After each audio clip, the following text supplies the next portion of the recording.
Mesdames, Messieurs, bonsoir et bienvenue à cette soirée d'information et d'échange sur le commerce de proximité. Merci de votre présence. J'aurai le plaisir, comme vous l'aurez compris, de vous accompagner durant cette soirée de présentation. Ça fait plaisir de vous voir aussi nombreux. Ça montre aussi évidemment l'importance que revêt la thématique pour vous. Vous êtes directement concernés par ce sujet. Ce que l'on souhaite ce soir avec les organisateurs, c'est au-delà des constats, de vous donner aussi des pistes de réflexion pour vous, dans vos commerces respectifs, et pourquoi pas des solutions. On va vous présenter d'ailleurs 4 solutions, des initiatives qui sont en lien direct avec les commerces de proximité, des initiatives qui visent à dynamiser justement les commerces de proximité. On va les entendre à tour de rôle et puis ensuite on aura une discussion à bâton rompu avec ces 4 acteurs. Et vous le voyez, ces soirées d'information et d'échange. On aimerait vraiment que cet échange soit réel, donc n'hésitez pas à tout moment, surtout pendant la table ronde, à vous exprimer, à faire part de vos remarques, de votre expérience et pourquoi pas des questions si vous en avez avec les différents intervenants. Alors, comme il se doit, évidemment, quelques mots de bienvenue et je passe tout de suite la parole à l'hôte de ce soir qui nous accueille ici, le syndic Alain Beauvais. Je vous en prie, monsieur le syndic. Soyez salués au nom de la municipalité de Saint-Légier-la-Chiéza. Je salue plus particulièrement la présence quand même, il faut le dire ici, des autorités de Montreux, par M. Jean-Baptiste Piemontesi ou encore de notre syndic de Blenheim, mon collègue syndic de Blenheim. Vous savez qu'on est dans une discussion assez rapprochée qui pourrait conduire jusqu'à la fusion au début de l'année prochaine. Et je salue donc mon collègue Dominique Martin ainsi que les collègues municipaux, Mme Siffert qui se trouve dans le public, ainsi que messieurs Thierry Georges et Dominique Epp, très intéressés par les débats qui vont suivre. Et j'ai aussi remarqué la présence d'un ancien conseiller aux États, toujours intéressé à l'avenir et à l'entreprise. Et je pense que l'e-commerce va aussi lui apporter beaucoup ce soir. Je salue M. Éric Rochat. Mesdames et messieurs, je remercie la Promov d'avoir choisi la commune de Saint-Léger-la-Chiéza pour cette première rencontre partenariat avec les associations locales et régionales de la promotion économique. Notre commune est plutôt connue pour ses zones d'activité artisanale avec un peu moins de 2000 emplois. Quelques commerces sont d'ailleurs installés dans le village et le projet d'implantation d'une COP de proximité est attendu, on l'espère, d'ici l'année prochaine. Il s'agit encore de répondre à une opposition sur le plan fédéral. On espère qu'elle puisse aboutir rapidement. Il ne faut pas oublier que la qualité de vie sociale d'une commune repose sur 2 piliers importants. Ces sociétés locales et les acteurs économiques de proximité. Je pense que ça, c'est une évidence, c'est un fait. Et l'essor de l'e-commerce fait de plus en plus concurrence aux petites enseignes qui doivent faire face à la digitalisation des magasins. Il y a de véritables enjeux, c'est un fait, que l'immersion dans les nouvelles dimensions technologiques de cette soirée vous offre de nouvelles opportunités pour booster votre entreprise. Je vous souhaite ainsi une très belle soirée. Bon débat, merci.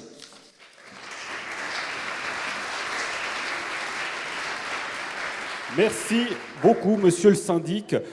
Ça, c'est une manière de jeter, si j'ose, le pavé dans la mare directement. J'ai vu des haussements de sourcils quand monsieur le syndic a dit une COP de proximité. Pas de tabou ce soir.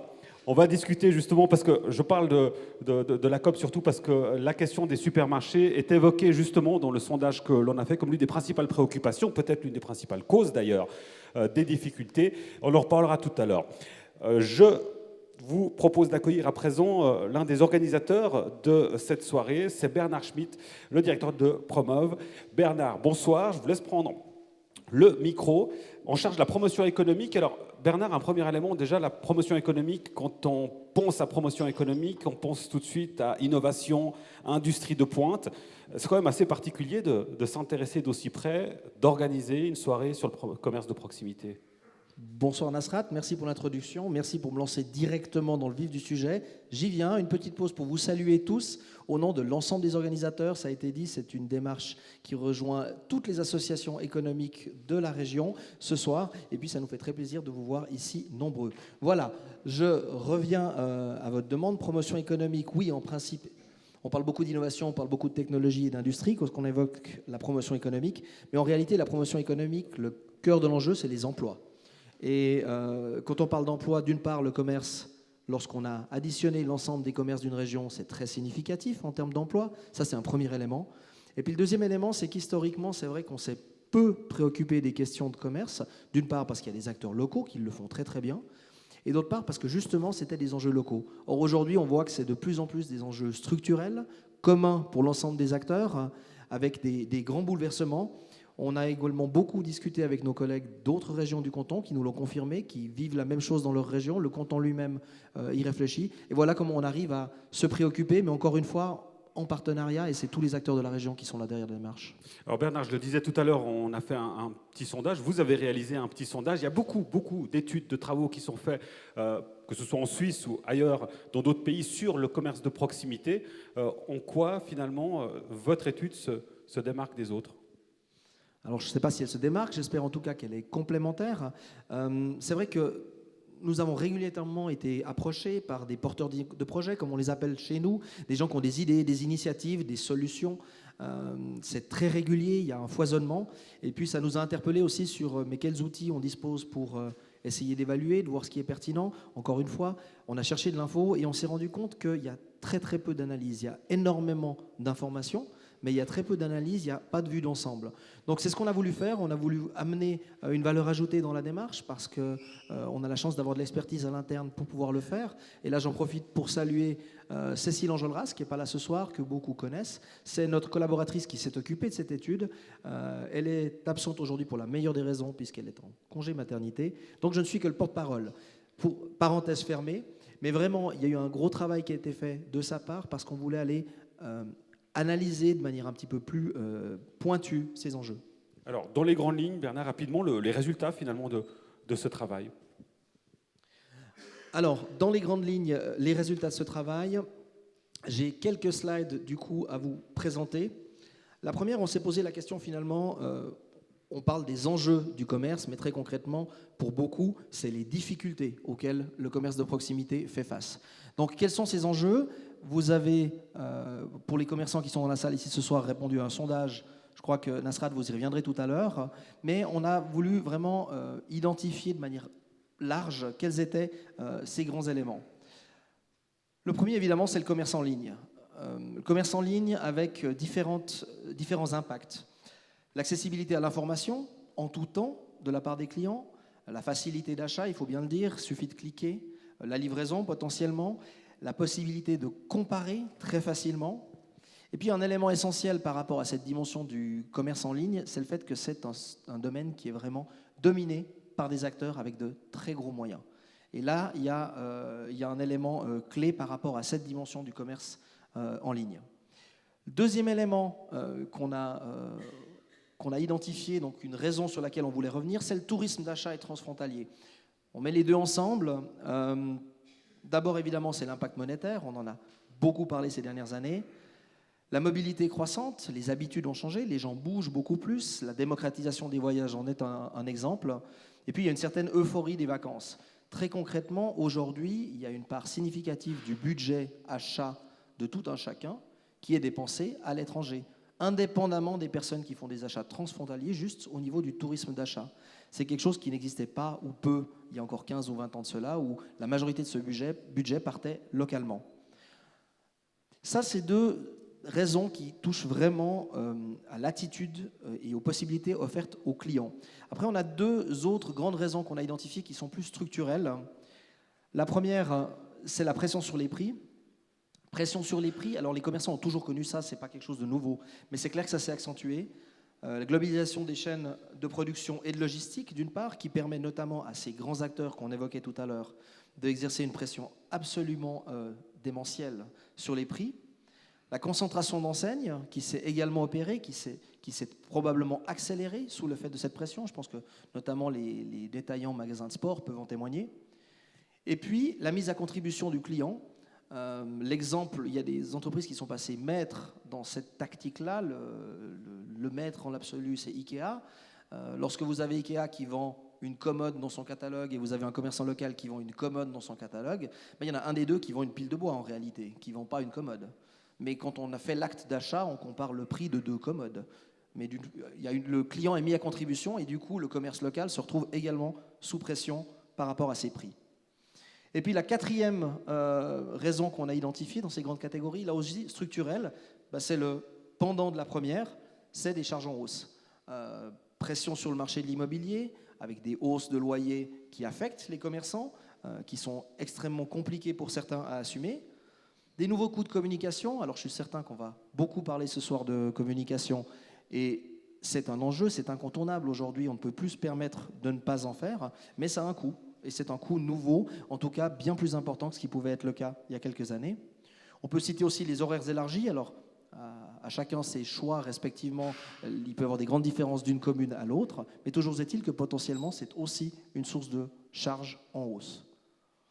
Donc voilà finalement ces grandes raisons qu'on a identifiées dans le cadre de cette étude. Et puis évidemment que on a essayé de voir quelles étaient les solutions qui se présentent.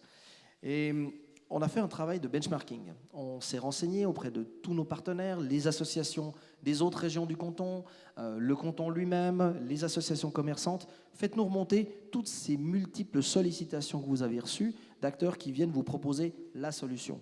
Donc on a fait un gros travail de benchmarking, et puis on a également été creusé dans les médias. Il y a beaucoup d'articles, il y en a pratiquement chaque semaine sur le sujet.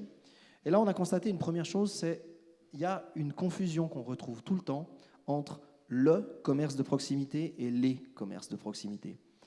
Je m'explique. Dans le cas du commerce de proximité, très souvent, on fait référence à ce qu'on appelle aujourd'hui les circuits courts.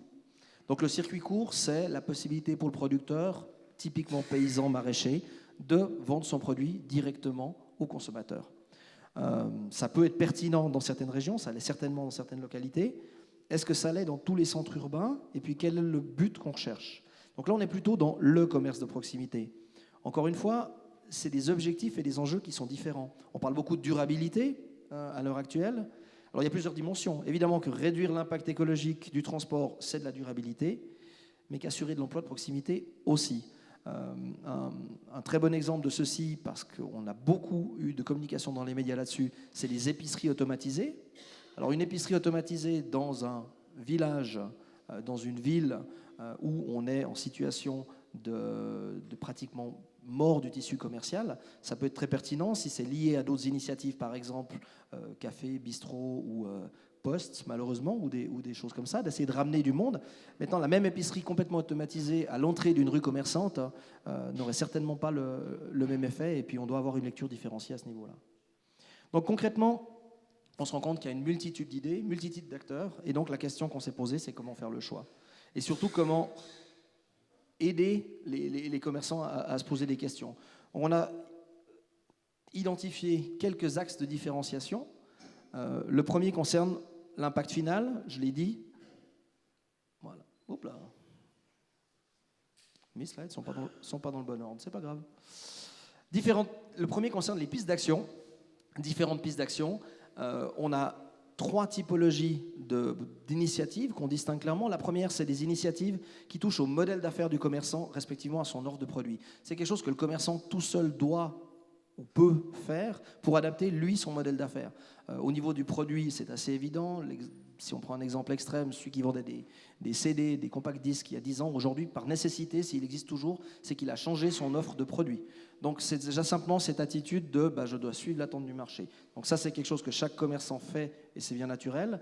Au niveau du service qu'on offre, ça peut être typiquement le commerçant qui décide de mettre un fort accent sur le conseil et de s'en donner les moyens, peut-être en engageant plus de vendeurs, en engageant des vendeurs avec d'autres qualifications, pour concurrencer notamment l'e-commerce et la possibilité de comparaison qu'on évoquait tout à l'heure. Ça, c'est des mesures vraiment, chaque commerçant peut, selon les moyens et selon son analyse du marché, les prendre. Deuxième piste d'action, c'est les initiatives qui impliquent un partenariat avec les collectivités publiques. Voilà. Collectivités locales. On peut avoir des partenariats, j'évoquais tout à l'heure, sur de l'implantation de commerce dans des zones qui sont, ou dans des villages qui sont désertés d'activités commerciales, où là, il y a clairement souvent une implication publique. Ça peut aussi être dans des programmes de fidélité. Je crois qu'on aura d'ailleurs un exemple. Et puis le dernier élément, c'est des initiatives qui touchent à la relation clientèle. Donc là, on est plus sur la prospection, la fidélisation, les éléments que les commerçants peuvent mettre en place individuellement ou en groupe au sein d'une association de commerçants typiquement, les sociétés de développement, les SIC, et on va avoir beaucoup de discussions autour de cette troisième dimension ici ce soir. Merci beaucoup Bernard. J'ai juste une question avant que vous nous quittiez. Que ce soit au bureau ou à la maison, chez quel commerçant de proximité vous allez et pourquoi?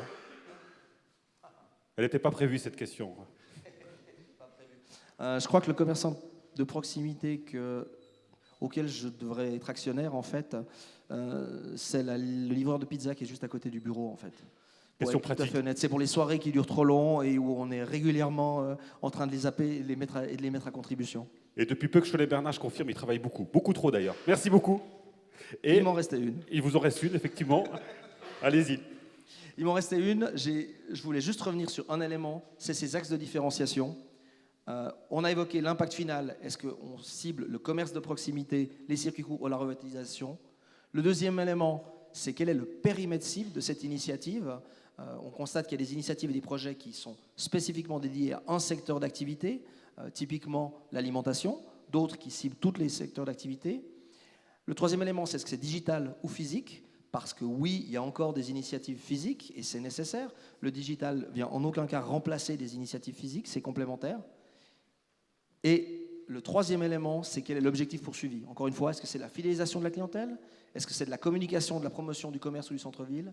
Est-ce que c'est un canal de vente supplémentaire pour augmenter son chiffre d'affaires et donc pérenniser son business? Ou est-ce que c'est de la génération de trafic dans les commerces et les villes, où là on est plus dans la promotion urbaine? Cette fois, j'en ai fini. Merci beaucoup, Bernard.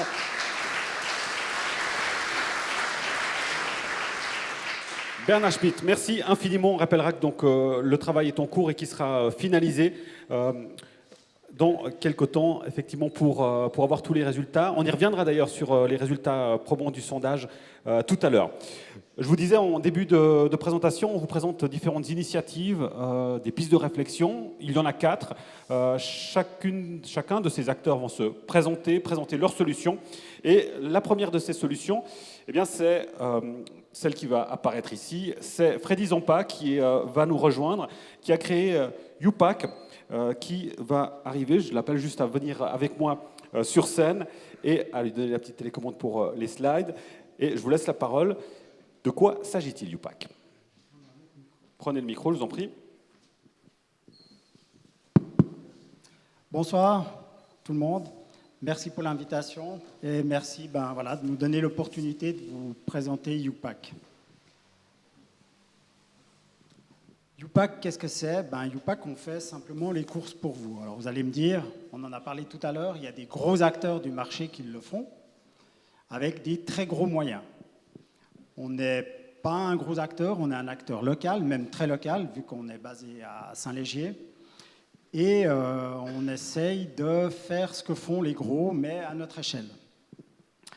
Comment YouPack est né? Il y a, 6 ans, je rentrais d'une grosse journée de Genève, je m'arrête sur l'autoroute pour faire mes courses et je croise mon ami Jacques, qui, comme moi, faisait aussi ses courses. On avait eu une journée horrible, c'était très tard le soir. Et puis voilà, on reçoit un téléphone, il faudrait amener le souper. On se dit, ok, cool. On n'avait plus le courage d'aller en ville, on n'avait plus le courage, enfin c'était même trop tard, on serait arrivé trop tard, les magasins étaient fermés, puis on se retrouve sur la station essence.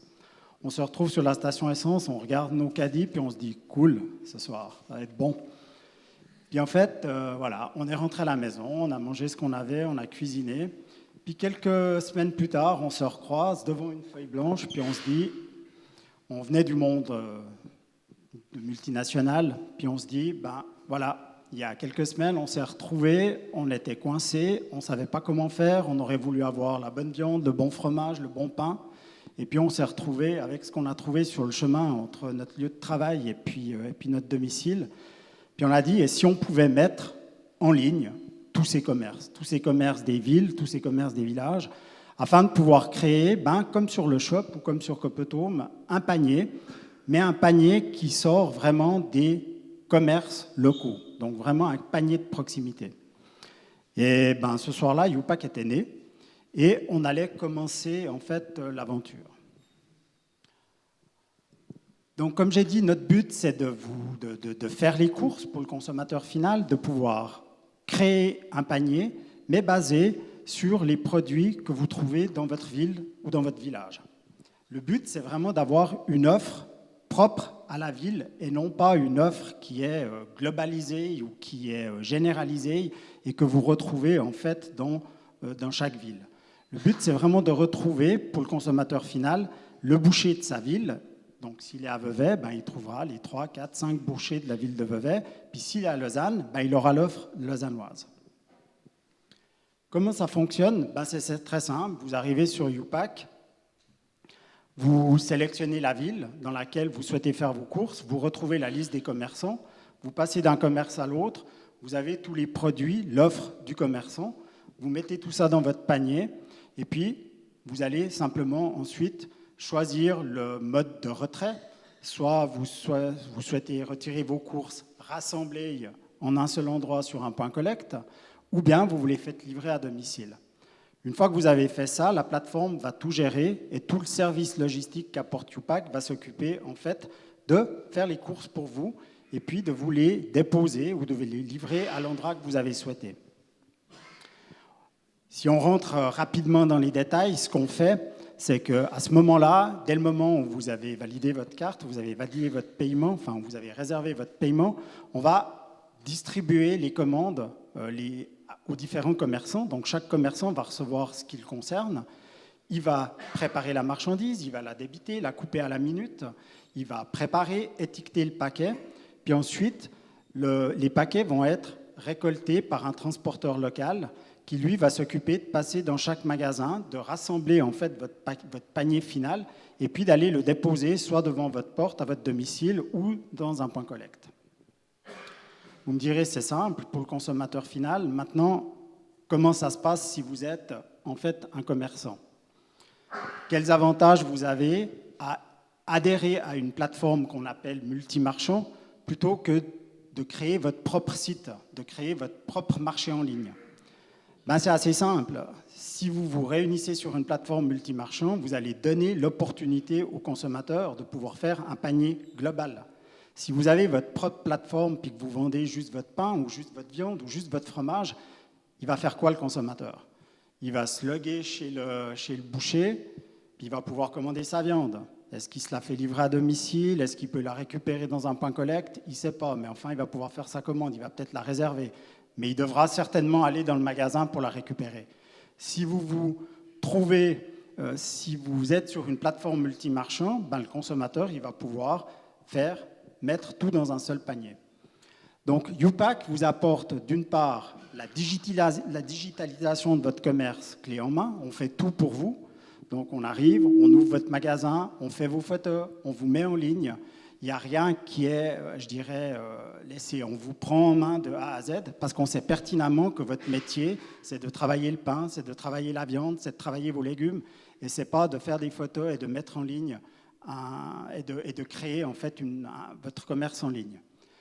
On va ensuite vous apporter de la visibilité, on va communiquer que vous êtes là, on va communiquer que la plateforme existe dans la ville, on va vous amener en fait une certaine clientèle.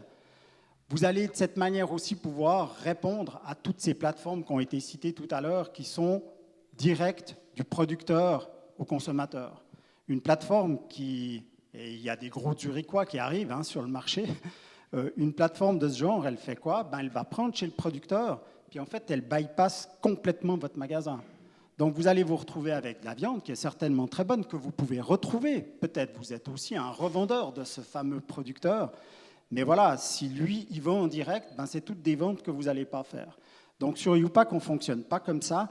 Notre but, c'est que vous soyez sur une plateforme multimarchand, mais que vous gardiez votre propre indépendance. Vous allez donc administrer vous-même votre propre offre, vous allez administrer vos prix, vous allez administrer vos offres. YouPack ne va rien majorer. Alors certes, on va prélever un pourcentage, vous verrez tout à l'heure à combien ça s'élève, mais vous restez totalement indépendant quant à l'offre que vous proposez, au prix que vous pratiquez. Ce qu'on amène aussi, c'est toute la logistique de transport, comme j'ai dit. Ça veut dire que vous recevez vos commandes, vous les faites le matin, et puis ensuite vous vous occupez de plus rien, et tout le reste est fait en fait par nos transporteurs. Si on regarde en fait ce que ça apporte la solution YouPack au niveau d'une région ou bien au niveau d'une ville, c'est clair, on favorise vraiment l'économie locale. Ça, c'est vraiment notre but. Comme j'ai dit, notre but, c'est pas de retrouver le boucher de Vevey à Lausanne ou le boulanger de Nyon à Sierre. C'est vraiment d'avoir dans chaque ville une offre qui est propre. On conserve de l'emploi, en tout cas, on fait en sorte qu'il ne disparaisse pas.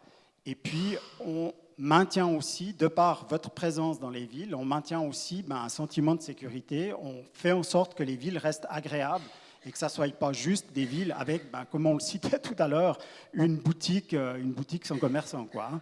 Amazon le fait, il y a des projets romans qui le font aussi.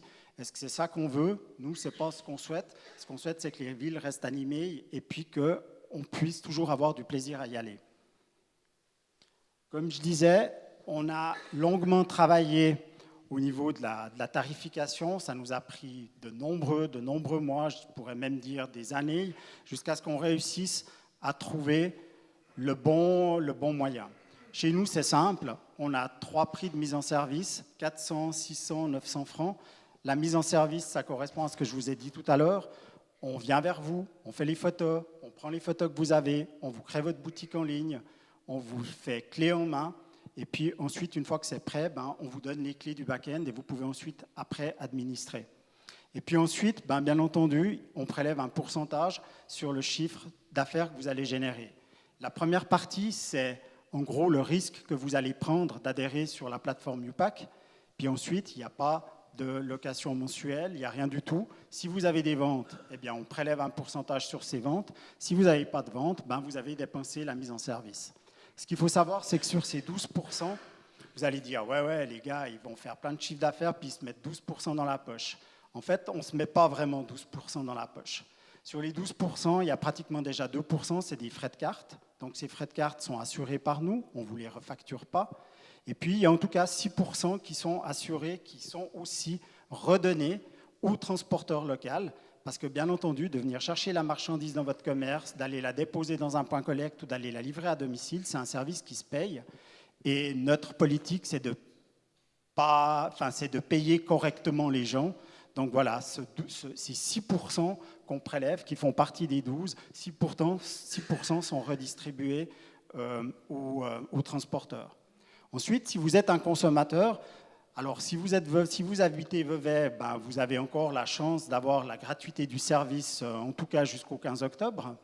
Et puis, sinon, ça vous coûtera 5 francs pour un point collecte et puis une livraison entre 10 et 20 francs pour une livraison à domicile. Vous voyez plus loin, tout sur la droite, là, il y a encore sponsor logistique. On est conscient que la gratuité du service va inciter la commande, va faciliter la commande. Pour ça, on est en train de développer en place également de la visibilité à des acteurs locaux qui peuvent être des grands ou des petits, qui peuvent, au moment de la commande, au moment de la réception de la commande, qui peuvent à différents endroits du processus avoir une visibilité. Et contre cette visibilité, bien entendu, ils vont payer ce service à YouPack. Et nous, on va redistribuer la majorité de ce montant pour assurer la gratuité au consommateur final. Donc ça, c'est le but, c'est les idées. Quand on n'a pas d'argent, il faut qu'on trouve des idées. Maintenant, on nous a demandé de citer quels étaient les facteurs clés pour que YouPack fonctionne. Là aussi, on a fait des tests, on a ouvert des villes, on les a refermées, on les rouvre. Enfin, voilà, on a fait pas mal de va-et-vient. On a vraiment cherché le modèle d'affaires qui pouvait être mis en place. La première, et on a beaucoup appris, je dirais, sur les dernières années. Donc, la première des choses, pour que YouPack soit un succès dans une ville, il faut pour nous que la ville soit autonome. Avec les marges qu'on prélève, avec les redevances qu'on perçoit, on ne peut pas se permettre d'avoir des employés qui tournent, d'avoir des employés qui ne font rien et tout ça. Donc, il nous faut une ville autonome. Pour nous, une ville autonome, c'est qu'une fois qu'on a mis en place, qu'on a créé l'offre, qu'on a mis en place les différents commerces de la ville, qu'on a formé tous les commerçants, il faut ensuite que ces commerçants s'occupent tout seuls de la plateforme, des commandes et tout ça. Alors ça fonctionne, On est souvent en meeting à droite, à gauche, où on est en train d'ouvrir des villes, et puis tout d'un coup, le matin, il y a 5-6 commandes dans une ville, puis en fait, le soir à 3h, toutes les commandes sont faites, tout le monde a fait son travail, le transporteur a passé partout, les commerçants ont validé, ont reçu les commandes, les ont préparées, les ont validées, on ressaisit tous les poids, parce que chez nous, vous commandez 400 grammes, le commerçant débite 450, il va vous facturer 450, puis s'il débite 380, vous allez payer que 380. Donc on travaille vraiment au centime près. Et voilà, pour nous, une ville autonome, c'est une ville où, à la fin de la journée, tous les commerçants ont réussi à utiliser le système YouPack, ils ont utilisé les différentes apps qu'on leur met à disposition, et puis la journée s'est passée, puis on n'a pas eu de téléphone. Ce qu'il faut aussi pour qu'une ville ait un succès, c'est qu'elle ait une offre complète et diversifiée. Si on n'a qu'une boulangerie, ça ne va pas être très attractif. Par contre, si on a une offre vraiment diversifiée, à ce moment-là, le consommateur aura plus la volonté, l'envie d'aller faire son panier. Il faut aussi une très grande implication des commerçants parce qu'on ne peut pas juste dire « j'attends que ça passe », il vous faut aussi que les commerçants soient proactifs dans la promotion. Et puis le reste, vous avez pu le lire. Notre volonté, c'est d'établir dans chaque région des coordinateurs régionaux qui seraient là pour faire en fait le travail qu'on fait maintenant. Et je terminerai par la situation. Donc actuellement, on est suivi par Promov, qu'on remercie, qu'on n'arrête pas de remercier parce qu'ils font vraiment beaucoup pour nous. Et puis c'est vrai que on a participé au mérite, ça nous a beaucoup aidé, ça nous a amené de la visibilité, donc c'est important. On est suivi par Réseau Entreprendre, Suisse romande, on est suivi par Platine aussi. Donc ces deux entités nous aident à avancer, nous aident à professionnaliser notre business. On a aujourd'hui 3 villes qui sont en ligne, qui tournent. On va en ouvrir 4 d'ici la fin de l'année, le début le premier trimestre de l'année prochaine. On va faire un test en station d'hiver. Donc ça, on est en train de regarder sous quelle forme on va le faire. Et puis je dirais, ce qui est important, c'est qu'on va intégrer un concept de fidélité qui sera assez novateur, qui va fonctionner avec votre téléphone. Le but, c'est vraiment d'avoir quelque chose de très simple. Vous arrivez, et ça ne sera pas seulement un concept de fidélité qui va être intégré que pour les commandes U-Pack. Il va intégrer U-Pack, bien entendu, dans ce que U-Pack amène au concept de fidélité et ce que U-Pack récupère du concept de fidélité, donc le consommateur qui navigue sur U-Pack. Mais le but, c'est vraiment de pouvoir intégrer la ville entière et de nouveau de pouvoir faire des écosystèmes, de mettre en place des écosystèmes. En plus, on travaille aussi avec la HESSO sur différents projets. On a maintenant la SAVI qui va travailler sur toute notre communication pendant quelques mois. Donc avec tout ça, on espère pouvoir faire évoluer U-Pack et puis pouvoir continuer à déployer les villes comme on l'a fait. Merci beaucoup, Freddy Zampa.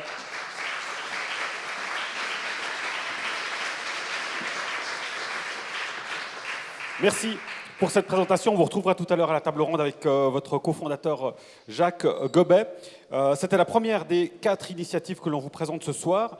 La prochaine initiative que l'on souhaite vous présenter s'appelle Topad et c'est Amin Tazi qui nous fait la présentation. Je vais essayer de tenir les 7 minutes. Mesdames, Messieurs, bonsoir. Amin Tazi, fondateur de Topad. Notre slogan, développer votre activité, créer des liens. Nous avons une mission derrière le projet qui consiste en 2 points. Le premier est de dynamiser l'économie locale en renforçant le lien entre les commerces et les entreprises. Le deuxième est de rendre la publicité extérieure sur écran accessible partout et surtout pour tous les budgets. Notre solution, c'est une plateforme simple et intuitive qui permet à des annonceurs, au sens large, qui peuvent être évidemment des entreprises, mais ça peut être aussi des institutions, de pouvoir communiquer et cibler leur audience à travers un réseau d'écrans placés chez ce qu'on appelle des diffuseurs locaux. Des exemples de diffuseurs, comme vous voyez sur l'écran, ça peut être n'importe quel endroit public finalement, où il y a une audience potentielle et où on peut placer un écran. Donc on a quelques exemples, ça peut être une administration, un office de tourisme, un écran derrière un comptoir, une tablette devant une caisse, une salle de jeu, une salle de gym, une salle d'attente chez des médecins, des taxis avec des tablettes sur la banquette arrière, des restaurants, des bars, etc. Donc vous voyez bien que finalement ça peut être n'importe où. Je vais vous montrer une petite vidéo de 2 minutes qui explique le concept de façon un peu plus pédagogique, certainement que je l'ai fait jusque-là, et je vous reprends après. Vous souhaitez promouvoir vos produits et services auprès d'un public local ciblé et à moindre coût? Voici Elisabeth, fleuriste de la région. Elisabeth sait qu'elle peut développer son activité et augmenter son chiffre d'affaires en faisant connaître ses créations florales et ses promotions à un nombre plus élevé de clients locaux. Mais Elisabeth n'est pas experte en marketing et son budget de promotion ne peut pas dépasser 100 francs par mois. Comment peut-elle s'y prendre? Tout simplement grâce à Roman. Roman gère un salon de coiffure dans la même région. Il connaît très bien ses clients, particulièrement les habitués. Sur l'écran TV de son salon, Roman sélectionne des programmes qui correspondent au centre d'intérêt de ses clients. Ils peuvent ainsi passer un moment agréable en attendant leur tour ou pendant que Roman prend soin d'eux. En y réfléchissant, l'écran TV de Roman est pour Elisabeth l'emplacement idéal pour faire la promotion de ses créations. Audience hyper locale, ultra ciblée et très attentive. Pour Roman, c'est aussi un moyen très simple de gagner de l'argent en diffusant à ses clients du contenu qu'il aura choisi et qui peut les intéresser. Comment donc mettre en contact cet annonceur et ce diffuseur pour faire profiter chacun d'une relation mutuellement lucrative? Comment permettre à des commerces de proximité de participer au développement de l'économie locale en leur offrant la possibilité de se promouvoir les uns les autres? Tout simplement grâce à Topad. À travers son interface simple et intuitive, Topad permet à Elisabeth de planifier la diffusion de sa promotion sur l'écran TV de Roman ou celui de n'importe quel autre commerce faisant partie du réseau de diffuseurs Topad. La diffusion se fait ainsi au bon moment et auprès de la bonne audience, de manière simple et rapide. Et également très économique puisqu'aucun autre intermédiaire n'intervient dans l'affaire. Topad, c'est le moyen pour un petit commerce comme pour une grande marque de toucher une audience locale, segmentée et qualifiée au meilleur prix. Découvrez maintenant comment Topad peut contribuer au développement de votre commerce et de votre marque sur www.topad.network. Voilà, donc nous avons deux objectifs dans le projet. D'une part, maximiser l'impact des campagnes que font donc les annonceurs et du coup maximiser le retour sur investissement de leur campagne. Et de l'autre côté, maximiser les gains pour les diffuseurs, parce que dans notre modèle, c'est les diffuseurs qui gagnent principalement de l'argent. Évidemment, on prend simplement une commission entre les annonceurs et les diffuseurs, donc c'est comme ça que marche notre modèle d'affaires. On va commencer par un témoignage de un de nos clients annonceurs pour justement nous dire quel est l'avantage d'utiliser Topad. Et donc c'est l'équivalent de la fleuriste, Elisabeth dans l'animation, qui s'appelle dans la vraie vie Mode et qui a une petite boutique de fleurs qui s'appelle Florilège sous gare de Lausanne. Topad me permet de cibler mes clients potentiels au bon moment et au bon endroit. Je me sens autonome pour gérer mes campagnes publicitaires parce que la plateforme est simple et efficace. J'ai un contrôle total sur mon budget. C'est concret et accessible. Topad me permet d'attirer plus de clients. Je peux vous conseiller? Ce qui est sympa, c'est que ça permet de créer des liens avec les commerçants du coin. C'est satisfaisant d'imaginer que ma vidéo, elle tourne un peu partout en ville. C'est valorisant pour le magasin et en plus, ça me fait super plaisir.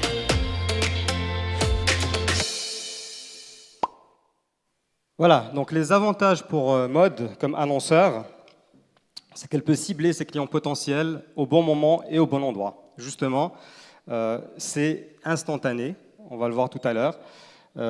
Donc c'est elle en fait qui choisit les diffuseurs, donc finalement les emplacements où elle veut passer sa campagne publicitaire selon le budget qu'elle a à disposition pour cette campagne publicitaire avant qu'elle puisse l'engager.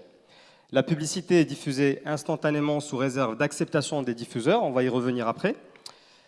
Et il n'y a aucun abonnement, il n'y a aucun engagement, donc Mode va payer simplement au fur et à mesure de sa consommation et des promotions qu'elle veut faire, ce qui donne une flexibilité assez intéressante et importante. Le coût d'une campagne publicitaire, évidemment, dépend de la durée de la campagne. Donc aujourd'hui, on fonctionne plus en termes de nombre de jours. À terme, on va peut-être descendre à une notion de créneau horaire également, et du nombre de diffuseurs qu'on choisit. Voilà, donc c'est ce qui va définir le budget de la campagne en question. Pour vous donner un ordre d'idée, certains diffuseurs aujourd'hui demandent moins de 1 franc par jour, si on prend des salles d'attente chez des médecins, et votre publicité, elle passe en boucle toute la journée chez eux. Ce qu'on a fait, c'est les diffuseurs dans notre modèle qui définissent leur prix. Donc un restaurant va dire, moi j'ai 3 écrans et je demande 3 francs par jour ou 5 francs par jour. Voilà. Je vais partager avec vous aussi le témoignage du coup de l'équivalent de Roman, le coiffeur dans l'animation, qui dans la vraie vie s'appelle Roby Et il a un barbier, un salon de coiffure qui s'appelle Mio Style et qui est juste à côté de la gare de Morges.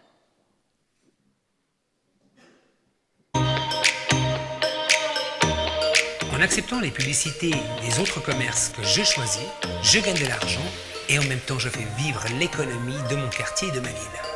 C'est un moyen simple pour moi de pouvoir communiquer avec mes clients qui sont encore assis au fauteuil, qui puissent avoir toutes les différentes promotions, challenges, les différentes coupes, les différentes nouveautés directement visibles à l'écran. En d'autres termes, Topad me permet de créer ma propre chaîne, Mio Style Channel. Et franchement, ça c'est top.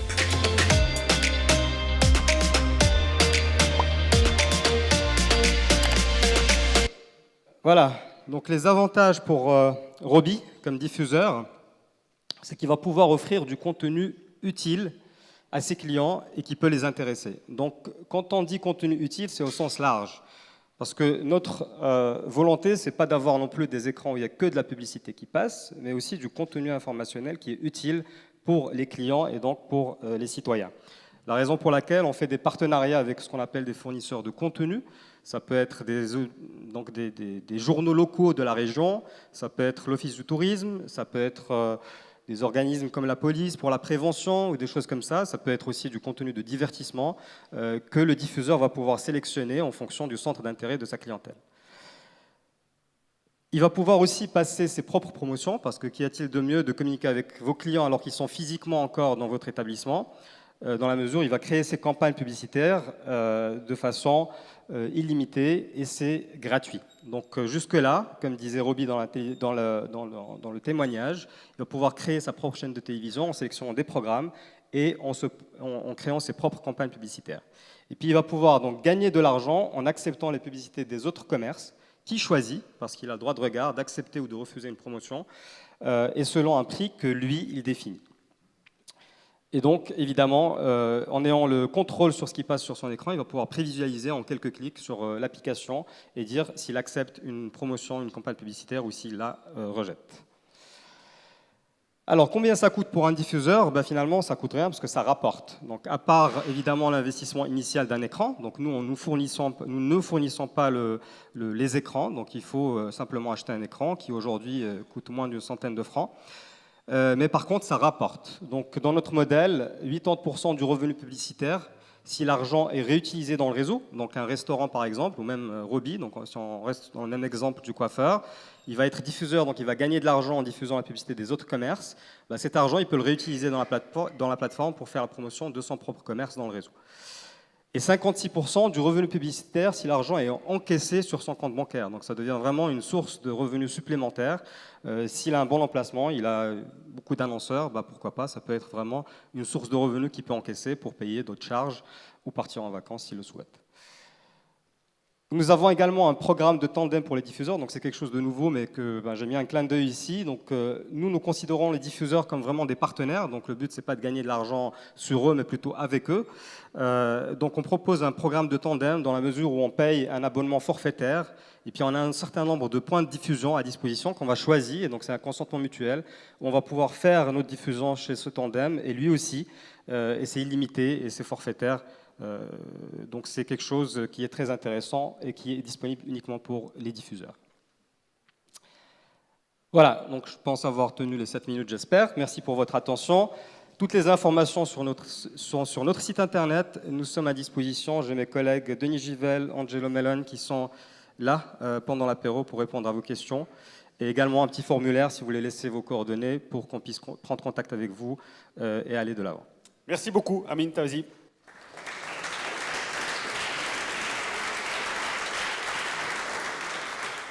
Merci, je ne me prononcerai pas sur les minutes de retard ou pas. Vous savez, on est dans le canton de Vaud, il y a le quart d'heure vaudois. On ne va pas en faire toute une histoire. Allez, troisième initiative que l'on souhaite vous présenter ce soir, c'est Manon Flukiger, la directrice du site dansmonquartier.ch. Manon, je vous en prie.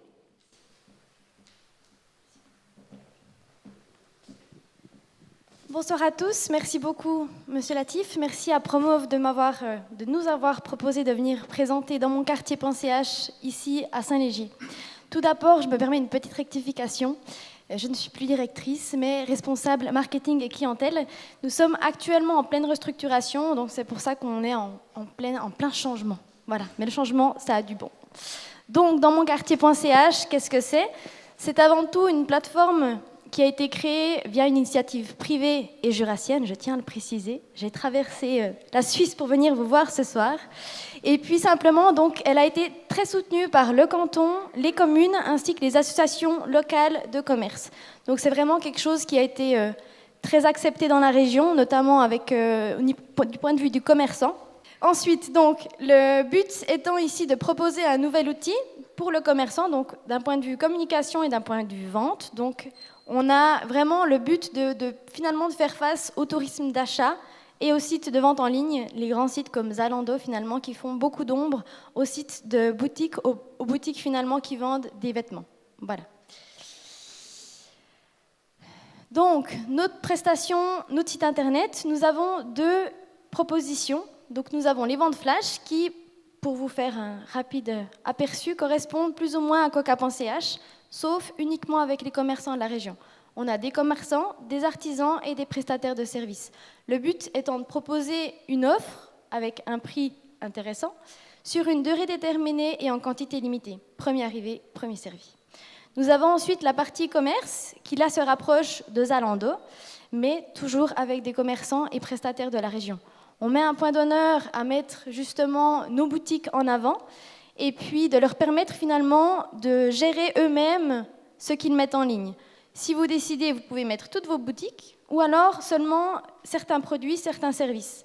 C'est vraiment le commerçant qui est libre de mettre en ligne ce qui l'intéresse finalement. Et puis, donc c'est vraiment une plateforme, nous on appelle ça un ERP, finalement une base de données qui est installée chez vous. Et puis ensuite, vous pouvez générer vous-même vos produits, les publier, les dépublier. De l'autre côté, vous avez une possibilité de pouvoir gérer votre comptabilité, vos stocks, l'évolution du chiffre d'affaires, pour ne pas tout citer, c'est vraiment un ERP qui est très large d'utilisation. Au niveau du site internet, vous avez un petit aperçu ici, qui n'est pas la version finale. Il faut savoir que le site est en ligne, fonctionnel. Simplement, comme je l'ai dit précédemment, nous sommes en pleine restructuration. Et puis, nous sommes en train de rafraîchir le design et ainsi simplifier aussi la navigation sur le site internet. Donc là, on a l'exemple de la page commerçant, où on a vraiment le but, on a vraiment l'envie finalement de mettre le commerçant en première ligne et de lui permettre finalement d'utiliser cette page qui lui est destinée en tant que commerçant pour pouvoir finalement faire sa publicité lui-même. Donc après, c'est vrai qu'il peut utiliser le lien pour promouvoir son commerce sur les réseaux sociaux, sur d'autres plateformes via la newsletter. C'est vraiment quelque chose qui est vraiment utilisable à large échelle. Ensuite, au niveau des forfaits disponibles, donc on a pas mal évolué depuis le début du lancement, donc qui a été fait l'année passée. On a beaucoup retravaillé, le but étant bien entendu d'aider les commerçants et non de leur soutirer des sous. L'idée est principalement d'avoir un forfait où on limite le nombre d'articles en ligne. Donc on a un forfait qui passe de 25 à illimité. Le but étant d'avoir des tarifs qui sont accessibles à tous. Donc on a un forfait à 320 francs à l'année. Je pense que la majorité peuvent le mettre. C'est un investissement qui peut être important pour certains, mais qui finalement rapporte pas mal de visibilité. Inclus dans ces forfaits, on a donc l'installation de l'ERP sur votre ordinateur, 1 heure de formation, puisque finalement c'est à vous de créer les articles et par la suite de les publier et dépublier. Donc on a une petite formation qui est prévue, une page commerçant comme je vous l'ai montré précédemment, ainsi que de la communication régulière via nos différents canaux, réseaux sociaux, newsletters, sites internet. Ensuite, on a beaucoup de projets, on a des projets d'expansion géographique. Pour l'instant, nous ne sommes que dans le canton du Jura. Je vous invite à aller visiter notre site internet. Mais nous aimerions nous développer géographiquement dans la Suisse romande. Dans un premier temps, dès l'année prochaine, si tout se passe bien, nous serons présents dans le canton du Jura bernois et de Neuchâtel. Et puis, par la suite, pourquoi pas se diriger vers le canton de Vaud. Ensuite, le principe de notre plateforme, c'est un système de réservation. C'est-à-dire qu'on ne va pas faire de paiement en ligne ni de livraison. On réserve un article, on va en boutique, on le teste, on l'essaye si c'est un vêtement par exemple, on l'achète ou on ne l'achète pas.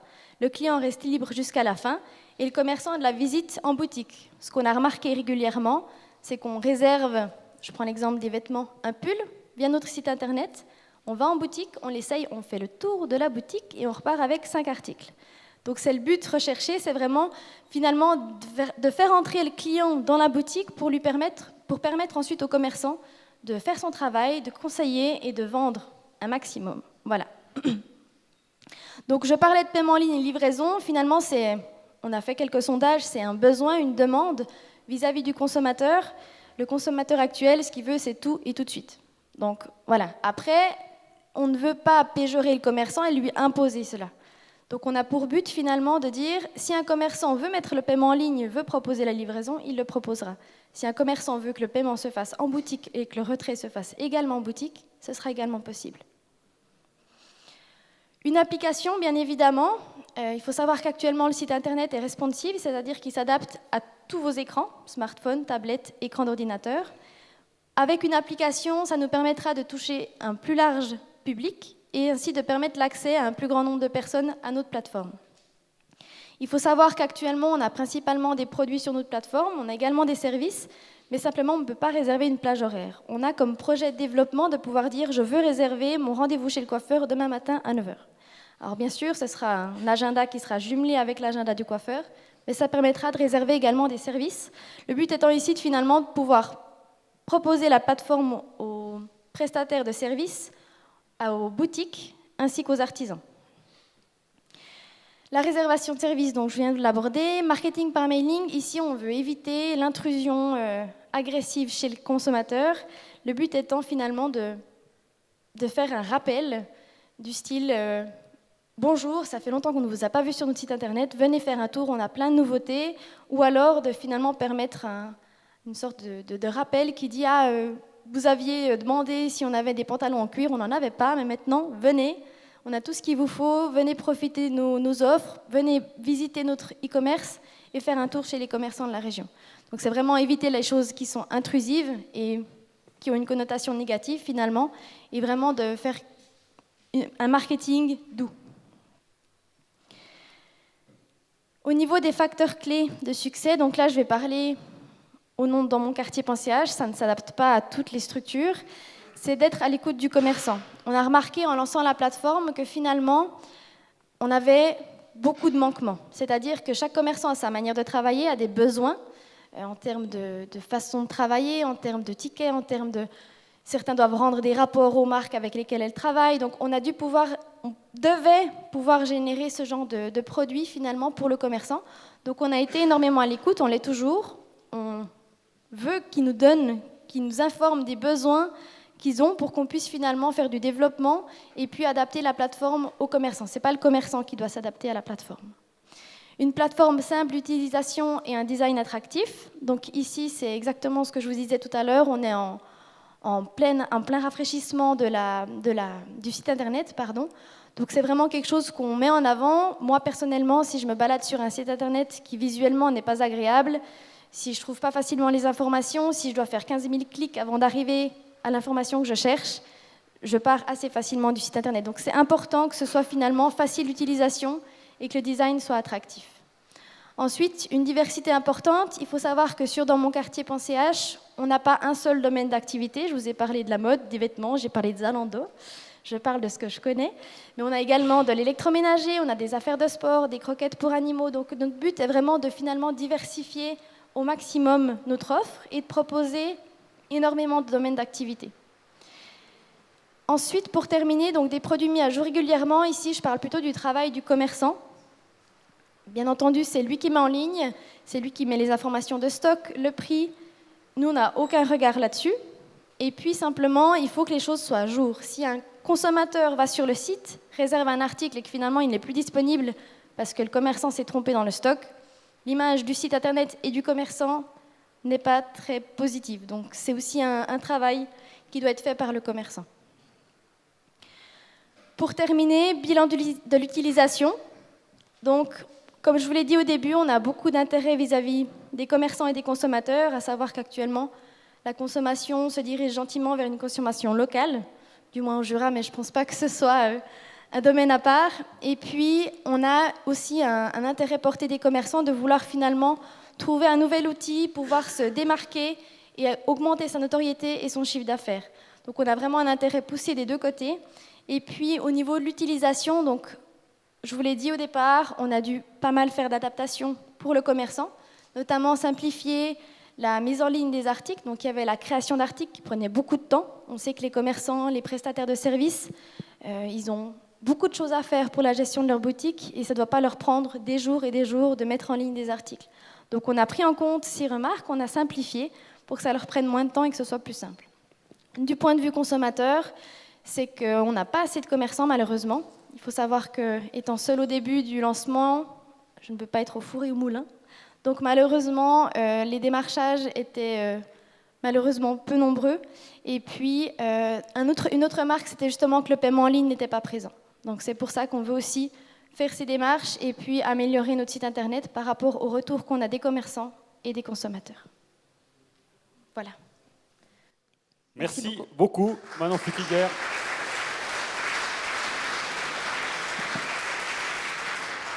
Merci pour votre présentation. Effectivement, Odomont-Quartier.ch, qui est un tout jeune site qui a été créé l'année dernière. Et donc, vive le Jura, libre. Merci beaucoup, Manon Flukiger. Après le Jura, je vous propose d'aller du côté du Valais. On se rend à Montaix avec le projet qui est peut-être le plus abouti de ceux qu'on vous présente ce soir. Ça a été créé en 2013. Une question de carte de fidélisation avec les commerçants locaux. Et pour en parler, c'est donc MyPlus. Et je vous propose d'accueillir Charles Niklaus.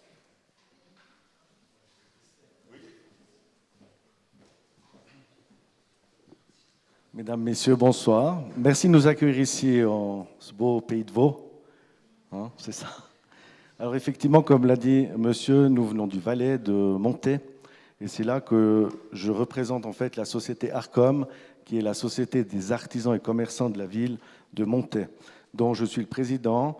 Et actuellement, nous sommes 7 personnes au comité, donc tous bénévoles, à faire tourner des idées de ce genre. En diffusant ce petit film, je vais directement continuer ma présentation.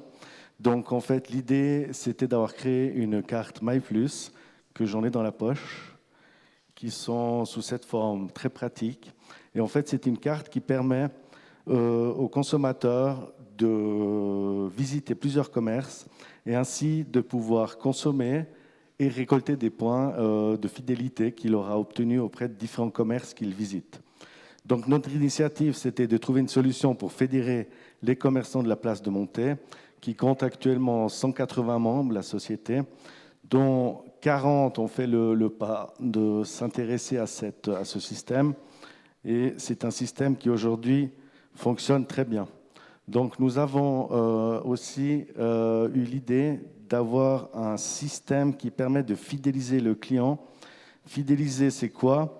C'est que dans plusieurs commerces, on a la possibilité de présenter sa carte, d'obtenir des rabais sous forme d'argent, et c'est-à-dire qu'il serait transformé en points, ce qui permet aux consommateurs de réutiliser ces points dans d'autres commerces qu'ils visitent. Donc les commerces sont des boucheries, des fromageries, des magasins de sport, des librairies, mais aussi d'utilité publique. Et c'est là qu'on remercie aussi la commune de Montaix qui joue fortement le jeu, car cette carte est aussi valable pour payer son abonnement de piscine, son abonnement de théâtre ou même les parkings.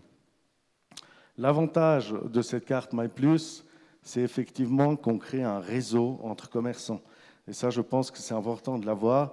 Ce réseau nous a permis aussi de créer tout dernièrement une campagne sur la valeur ajoutée des commerçants de Montaix, qui était une campagne de différents commerces, sous la même effigie, donc tous avec la même ligne graphique. Et ça nous a permis de faire une jolie campagne d'affichage en ville de Montaix. Quelque chose qui a été fortement apprécié par nos clients, nos consommateurs. L'amélioration aussi du partage des coûts, ça c'est très important parce que c'est un système qui est donc effectivement autogéré et autopartagé, car tout le monde y participe. Comment puis-je utiliser mes points? Donc ça, c'était les questions que je vous ai mis comme ça. Donc c'est vrai que ces points, on les utilise partout où on peut et où on peut consommer. Ce que je tiens à préciser aussi, c'est qu'à Monteil, nous avons un grand centre commercial que je citerai, Manor, qui est aussi partenaire de ce système. Donc peut-être aussi intéressant de voir qu'on peut aussi trouver des liens entre les grosses enseignes et les petits commerces de proximité. Ici, je vous montre donc bonjour, juste nous encore un voici petit sur la place film de l'Hôtel de Ville. pour Je vais vous finir montrer à quoi peut cette servir votre carte présentation. MyPlus si vous voulez l'utiliser pour des frais de stationnement. Si vous êtes à pied ou à vélo, elle vous servira à acheter des choses dans les commerces. Mais pour l'instant, je vais vous montrer comment l'utiliser. Tout d'abord, il suffit de choisir sa bonne carte. Par exemple, la MyPlus. Appuyez sur le logo MyPlus. Ensuite, insérez votre carte à l'intérieur de la fente. Et comme vous voyez, c'est très pratique. Ici, on vous affiche le solde de votre carte. Donc, il me reste 9,50 francs. Suite à ça, il suffit d'appuyer. Par exemple, je veux rester, admettons, je vais passer chez Géric chercher mes lunettes, acheter un fromage chez Martin, je vais peut-être m'arrêter boire un verre au Café du Cerf et je passe chez Déclic Photo. Donc voilà, 40 centimes. Donc il suffit de valider. Les avantages de la carte MyPlus, c'est tout simple.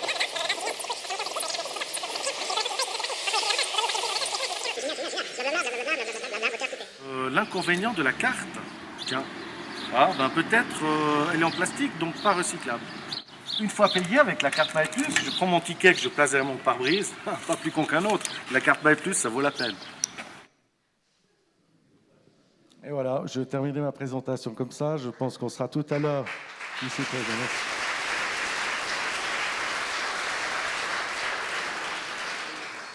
Merci beaucoup. Ils sont rapides, les Valaisans, hein, dis donc.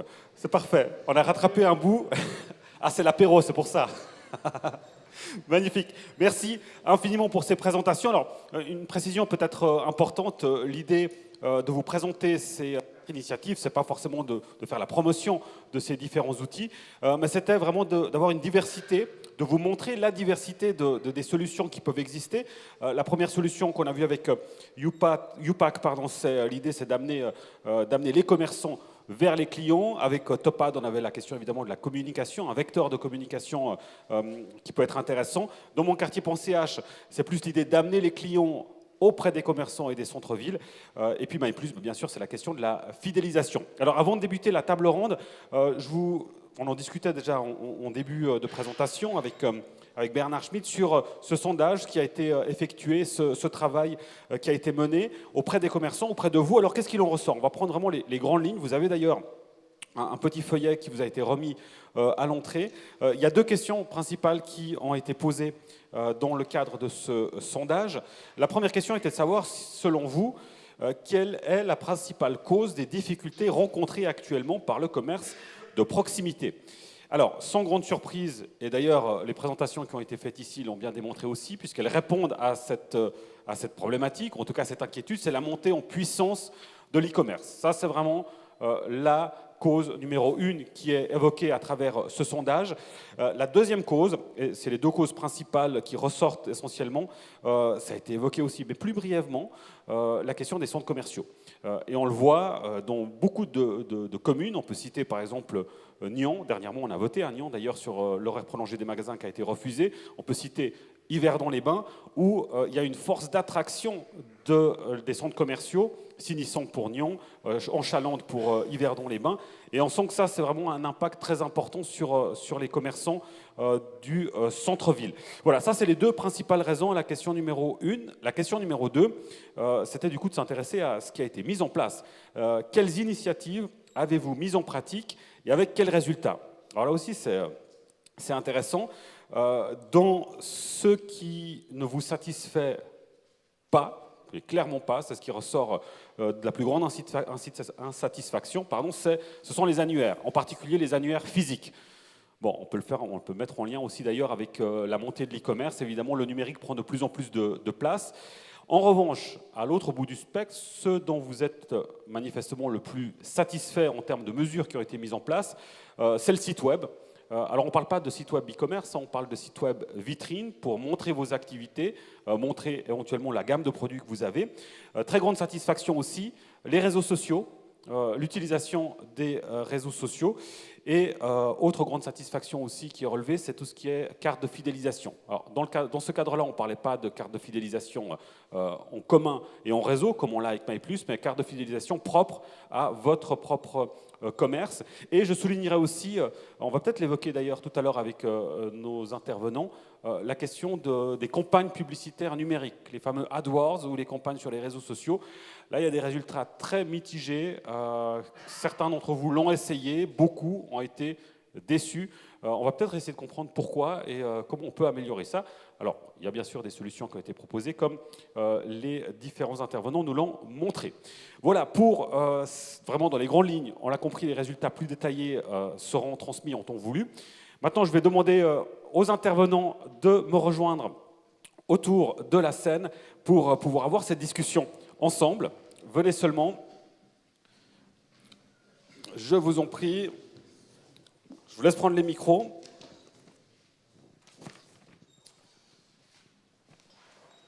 Merci beaucoup. Et du coup, vous faire une brève présentation, puisqu'ils sont un peu plus nombreux que les personnes qui se sont présentées tout à l'heure. Donc en fait, de votre gauche à votre droite, c'est l'ordre de présentation qui a été fait. Donc à gauche, vous avez YouPack avec Freddy Zampa, qu'on a entendu tout à l'heure. À ses côtés, le cofondateur Jacques Gobet, qui est avec nous. Amin Tazi pour Topad, Manon Flukiger pour Dansmonquartier.ch et avec MyPlus, Charles Klaus et Martial Moret qui nous a rejoint aussi. Alors peut-être une première question à Jacques Gobet qui nous a rejoint. Quand on entend ces principaux résultats de ces sondages, qu'est-ce que ça vous inspire de voir autant les causes dont on a parlé que ce qui a été mis en pratique, et on le voit, une certaine frustration par rapport aux mesures mises en place? La première chose, c'est que tout le monde essaye quelque chose. Aujourd'hui, l'e-commerce, en tout cas l'e-commerce en ligne pour les commerces de proximité, c'est quelque chose d'assez récent.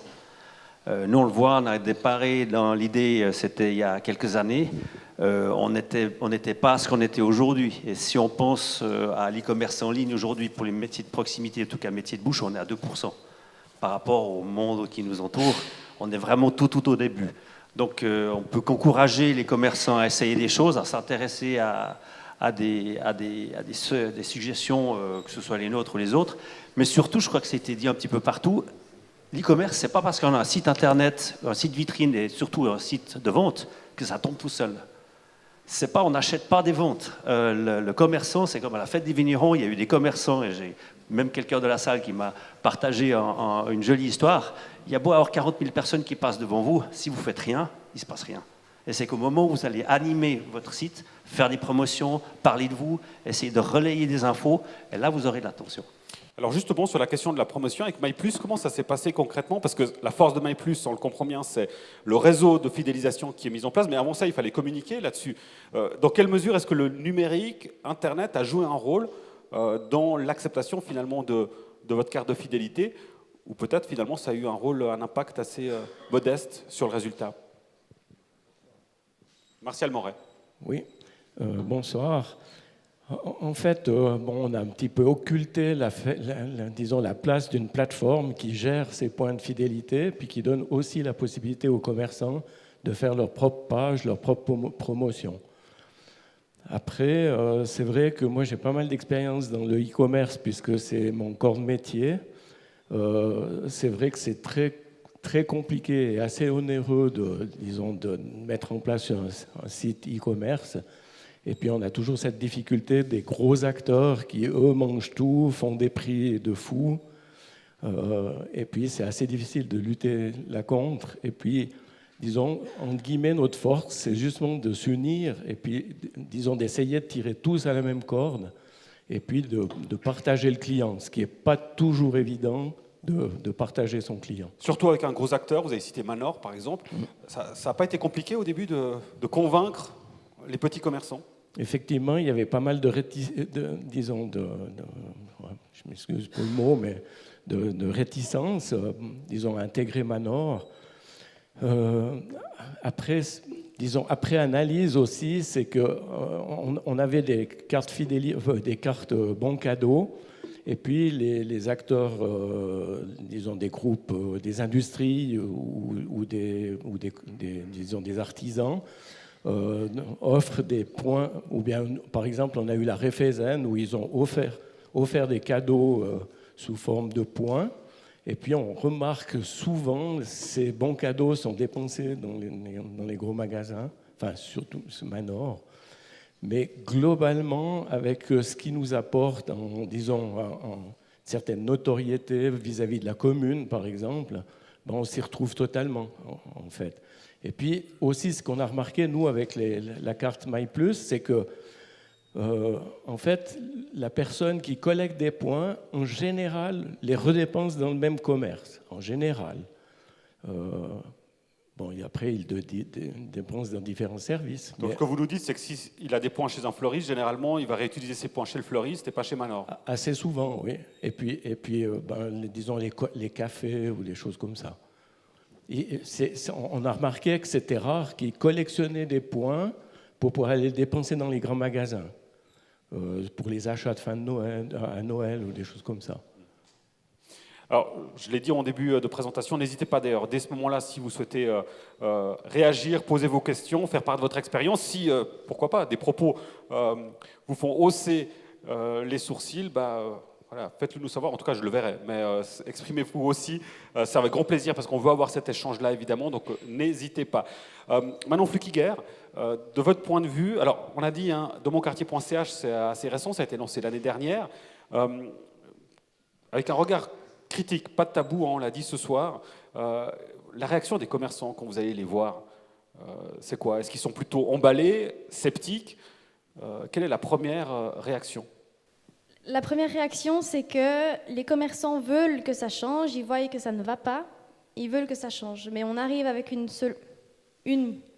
possible solution, et puis, alors ça les intéresse, ils montrent de l'intérêt, mais ils sont quand même réfractaires parce que c'est nouveau, ça change leur manière de travailler, ça amène un peu plus de travail finalement, parce que c'est à eux d'insérer les articles. Donc c'est vrai qu'on a un processus qui est un peu difficile au début. Vous nous dites qu'ils doivent se bouger un peu, en fait. C'est ça. Ouais. Alors dites-le. Bougez-vous.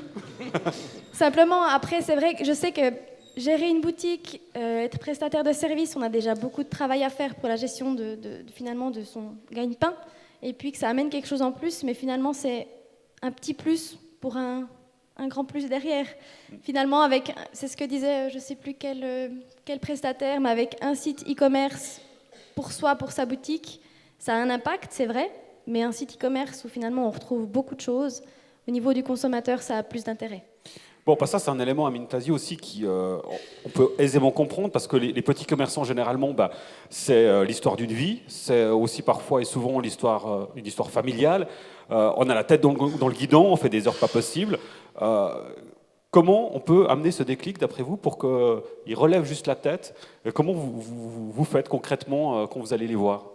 Absolument. En fait, moi j'ai deux réflexions à apporter à ce débat parce que depuis tout à l'heure, effectivement, on parle de digital, de physique, online, offline. En fait, c'est pas l'un ou l'autre, c'est vraiment l'un avec l'autre. Et ça, c'est pas que les petits commerces qui sont dans cette réflexion et dans cette démarche, même les plus gros. On a parlé d'Amazon avant. Amazon, en fait, ils ont fait l'acquisition de Whole Foods, qui est une chaîne de supermarchés organiques aux États-Unis et en Angleterre, pour 13 milliards de dollars. Donc, pourquoi le faire alors qu'Amazon, justement, tous ses clients sont en ligne? La réponse est simple, c'est qu'aujourd'hui, on se rend compte que le consommateur final ne peut pas tout faire en ligne parce qu'il a besoin de sortir, il a besoin de conseils, il a besoin d'un avis personnalisé. C'est vraiment une problématique sociétale qu'on a et que même les grands, justement, le réalisent et font des actions dans ce sens-là. Le deuxième point, c'est en termes de communication. Donc là, dans le sondage qu'on voit, effectivement, il y a la communication dans les réseaux sociaux, mais il y a aussi la communication physique. Et dans les deux cas, c'est litigieux et les gens ne sont pas satisfaits. Évidemment, le but, c'est de trouver le bon compromis pour essayer d'attirer des clients, communiquer vers eux, que ce soit en ligne ou dans des endroits physiques, les amener et puis évidemment les fidéliser. Donc finalement, il n'y a pas de miracle, il faut fournir un effort dans tous ces différents aspects pour pouvoir prospérer. Voilà. Merci beaucoup. Freddy Zompa, je me mets à la place finalement du public. Quand on vous entend, je suis désolé, messieurs, mesdames, mais waouh, ça fait beaucoup de choses à prendre en compte, beaucoup de choses à intégrer. Freddy Zampa, vous avez dit que vous êtes issus les deux de multinationales. Donc très loin finalement du monde des petits commerces. Mais par contre, alors peut-être que c'est intéressant, la question du change management, du fait de changer de structure. Je déteste ce terme, mais je le dis, hein, c'est le fameux think out of the box. C'est sortir, justement, bon, on le disait aussi, sortir la tête du guidon. Est-ce qu'il y a des manières, des moyens qui sont mis en place par justement les grandes entreprises qui peuvent servir aux petits commerçants pour simplement changer de logiciel? De logiciel, oui. Dans leur tête, donc. Hein. Écoutez, nous, on ne fait pas changer de logiciel, on fait utiliser ce qui existe sur le net. Donc, on ne va pas demander de changer de navigateur ou de changer de PC. En fait, les solutions aujourd'hui, elles sont complètement dématérialisées. Et vous utilisez, tout le monde a une tablette, tout le monde a un téléphone, tout le monde utilise tout ce genre de choses. Mais l'utiliser n'est pas la même chose que finalement, en tant qu'usager, c'est une chose, mais en tant que prestataire, en commerçant, de mettre ces articles en ligne, de pouvoir comprendre. Alors on comprend bien qu'il faut passer par d'autres prestataires. Alors ça, après il y a un deuxième débat. C'est soit on vous livre un kit, en gros, puis vous vous débrouillez. Et puis là, initialement, quand on a commencé YouPack, on a fait notre feuille blanche, on a rempli, on a été voir des banques, on a été voir plein de gens, puis ils nous ont dit « ouais, c'est cool, vous avez passé combien de temps pour faire ça ?» Bon, on passera tant d'heures. Ok. Licence d'utilisation, 4 000 francs. Puis ils disaient « vous en vendez 10, vous en sortirez et tout, ça va jouer. » Et puis, on a dit « bon, ok, on était un peu naïfs, on a été voir, puis personne ne prenait, c'était impossible. » Donc, en fait, finalement, après, ils nous ont dit « non, mais de toute façon, ils feront tout eux-mêmes, ils vont se débrouiller et tout. » Puis finalement, c'est pas ça. Donc nous, on arrive, on fait tout. On fait les photos, on met en place la boutique, on livre un produit clé en main. Et c'est le seul moyen pour qu'ils puissent le faire, parce que tous ceux qu'on a rencontrés, certains sont dans la salle, au début, ils ont peur. Ils ont peur, ils n'ont pas le temps. Comme je disais, le boulanger, il fait son pain, le boucher, il s'occupe de sa viande, il s'occupe de ses clients, et il faut qu'on réussisse à les convaincre. Il y a déjà la barrière prix au départ qui peut bloquer. Donc on essaye d'avoir, en tout cas pour nous, des prix qui sont acceptables au début. Et puis ensuite, si vous livrez le magasin, on l'a eu fait, hein, quand on a lancé les premiers, on leur donnait, puis on leur mâchait déjà la moitié du travail, puis on leur disait, mais vous avez qu'à aller, on vous a mis toute la bibliothèque, vous avez 4000 articles, puis vous allez choisir les 3000. C'est simple, vous avez la machine, vous scannez les codes barres. Une semaine, on regardait, il n'en a pas fait, ok, il n'a pas le temps, la semaine d'après, il n'avait rien fait, puis finalement, on allait faire pour eux. Donc vous ne pouvez pas, si vous voulez déployer une solution comme YouPack, vous êtes obligé d'accompagner le commerçant jusqu'à ce que ça fonctionne. Une fois qu'il a pu tester, qu'il a reçu les premières commandes, qu'il a vu que c'est simple, qu'il a vu que l'application va, qu'on a fait 3 fois avec lui le changement de mise et d'enlever un article, de le mettre en promotion, il commence à se familiariser. Une fois qu'il voit que le transporteur il vient et puis qu'il est tous les jours à l'heure, et puis que voilà, après ça se fait. Mais au début, vous êtes obligé d'accompagner.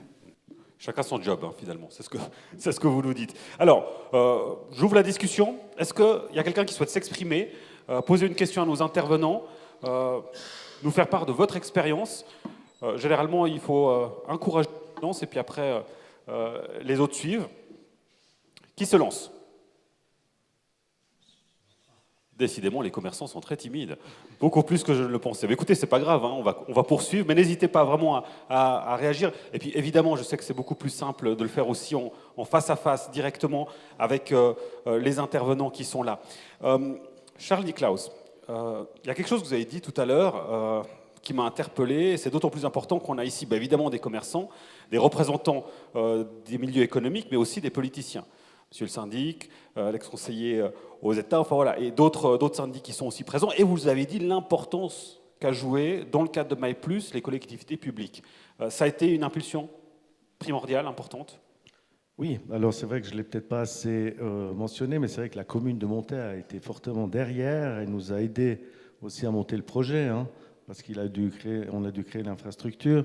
Les eurodateurs ont dû être équipés de notre système. Tout ça, ça a eu quand même pas mal d'heures de discussion, mais tout s'est bien passé, dans le sens que la commune de Montaix a aussi ressenti qu'elle avait besoin de donner quelque chose à l'économie de la ville. Est-ce que vous avez dû vraiment insister ou c'était compris assez rapidement de leur côté? Alors, non. On a un petit peu insisté, mais je pense que notre commune est très ouverte, surtout à nos idées. Et puis, elle s'interroge aussi sur l'avenir de la ville. Donc, je pense que c'est une commune qui est très ouverte et qui mérite d'être connue. Voilà. On fait la promotion de mon thème, mais ici, c'est pas mal aussi, hein, dans la région, avec de bons commerçants. Alors, de manière générale, on ne va pas prolonger parce qu'on a déjà un petit peu de retard et on va poursuivre sur les autres éléments, mais j'aimerais juste vous entendre très rapidement, messieurs, madame, à tour de rôle, sur finalement peut-être s'il y a un élément clé dans l'aspect qui vous semble le plus important par rapport aux commerçants qui sont là ce soir, si vous avez envie de leur faire passer un message. Alors, Manon Fukiger, vous nous avez compris, on a compris que c'était « bougez-vous », mais concrètement, on va commencer avec vous. On commence par quoi? Concrètement, je pense que chacun de son côté, comme plusieurs on l'a dit, c'est que chacun de son côté c'est bien, mais tous ensemble c'est mieux. C'est qu'une plateforme ou un outil qui est utilisé par plusieurs personnes, où en tant que commerçant, en tant que prestataire, en tant que commune, on soutient, on se met vraiment tous ensemble dedans, ça a beaucoup plus d'impact. Voilà. Pour YouPack, qui se lance? Jacques Gobet? Elle nous a un peu enlevé les mots de la bouche parce que c'est un peu ça. Et en plus, s'il y a la commune qui s'en mêle, c'est comme tout bonheur parce que voilà, il y a un effet boule de neige. Il y a déjà un peu de réticence du commerçant, il va attendre que l'autre le fait. Alors si l'autre le fait, c'est bien, mais si en plus il y a la commune qui le fait et qui peut peut-être aider un peu par un petit moyen financier, tous ensemble on est plus fort. Moi je peux pas dire plus, c'est top. Voilà, on dirait des slogans politiques jusqu'ici. Martial Moret. Oui, je crois que je crois qu'on va tous dire la même chose. Ce qui est important aujourd'hui, c'est de se mettre ensemble, tirer la même corde. Et puis je pense qu'on peut avoir un certain succès. Et puis de satisfaire le client et de bien s'en occuper. Il y a aussi quelque chose par rapport à Internet. Moi, je suis confronté assez souvent maintenant où il y a beaucoup de gens qui se font avoir avec des sites Internet, où ils se font piquer leur argent, les paquets n'arrivent pas, où c'est pas la bonne marchandise, et ainsi de suite. Vous parlez de la création de Non, d'arnaque. De l'usage, de l'achat sur Internet. Il y a de plus en plus de gens déçus. Alors c'est clair que les grands groupes, ils s'arrangent pour pas décevoir leurs clients, mais pas mal de sites Internet, en guillemets, arnaquent un peu les gens, quoi. Et du coup, il a le mauvais rôle, Mintazi, c'est lui qui termine, et on va lui lancer un challenge, c'est de ne pas répéter ce que les autres ont dit. Absolument. En fait, effectivement, je rejoins ce qu'a dit Manon, tous ensemble, c'est mieux. Non, ça je pense on est tous dans cette dynamique, et puis c'est vrai, parce que c'est ce qu'on essaie de faire avec Topad également, c'est de déclencher l'acte d'achat pendant que les citoyens ou les clients sont physiquement au centre-ville, ou en tout cas à proximité, parce qu'il faut toujours se dire que le client du coiffeur en face, c'est peut-être votre client, et donc on est tous dans cette dynamique à apporter des solutions de proximité pour faire en sorte que que vous prospérez encore une fois. Merci beaucoup pour votre attention. Je vous remercie évidemment aux intervenants pour leur participation. Bonne soirée et longue vie au petit commerce. Merci.